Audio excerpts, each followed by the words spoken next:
Hello guys, welcome back to our channel. আশা করি সবাই ভালো আছেন। আমি খুব ভালো আছি। আবার সকলকে দেবেন একটি ব্লগ, আপনাদের সবাইকে স্বাগতম জানাই। আর এই যে পুজো দেওয়া কমপ্লিট। রাধে রাধে গাইস, সবাই মিলে একবার বলি রাধে রাধে। এই আমার পুজো দেওয়া শেষ হয়ে গেছে, পুজো দেওয়া কমপ্লিট। আমি এখন চলে এসেছি খেতে ব্রেকফাস্টে। মালা জোপে টোপে সব করে গীতা পাঠও করেছি, করে টোরে এখন এসেছি খেতে। তো আজকে ব্রেকফাস্টে করেছি ম্যাগি সিদ্ধ করেছি। ম্যাগিটাই খাবো এখন। অনেক গরম গরম ধোঁয়া বেরোচ্ছে, দেখতে পাচ্ছেন। ম্যাগি সিদ্ধ করেছি, ম্যাগিটাই খাবো। তো সকালের ব্রেকফাস্ট হচ্ছে ম্যাগি, আর কিছু নেই।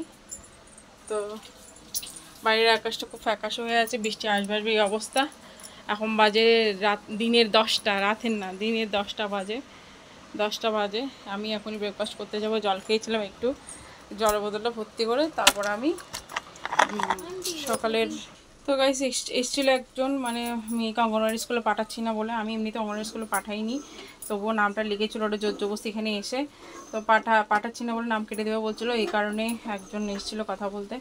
তো যাক, আমি বলেছি আমি পাঠাবো না, আর আমি এমনিতে মেয়েকে রামকৃষ্ণ মিশনে ভর্তি করাবো, তাই পাঠাবো এটা বলেছি। তো এখন একটুখানি কালকে ডাল ছিল, একটু মুসুরের ডাল, সেটা এখন গরম করছি। এই যে এখানে অন্ধকার, আমি এখানে লাইটটা জ্বালাইনি গেছে, এই কারণে অন্ধকার। তো চলো, আমার ডালটা গরম হয়ে গেছে অলরেডি। এবার আমি ব্রেকফাস্টটা খেতে যাই দরজাটা বন্ধ করে। বাবাও আসার টাইম হয়ে গেছে, বাবাও আসছে। তা আমি ব্রেকফাস্টটা করে নিই চটপট করে। তো চলো টাটা, এখনের মতো রাখছি। ব্রেকফাস্ট আমি করে তারপর আমি আপনাদের সাথে কথা বলছি। বলেই তো দিয়েছি আপনাদেরকে ব্রেকফাস্টে কি করেছি, ম্যাগি।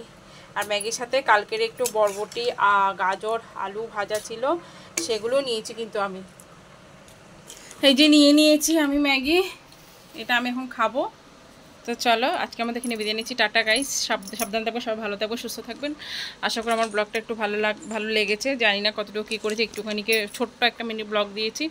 তো যদি ভালো লেগে থাকে কমেন্ট শেয়ার করে দেবেন, আর পেজটাকে ফলো করে দেবেন, লাইক করবেন, আর হচ্ছে আমার ইউটিউব চ্যানেলটাকে সাবস্ক্রাইব করে দেবেন। তো চলো টাটা, রাধে রাধে। দুপুরে ব্লগটা কী হচ্ছে না হচ্ছে আমি আপনাদেরকে অবশ্যই জানাবো, মানে চেষ্টা করবো আপনাদেরকে সেই ব্লগটা দেওয়ার জন্য। ততক্ষণ পর্যন্ত ভালো থাকবেন, সুস্থ থাকবেন, টাটা।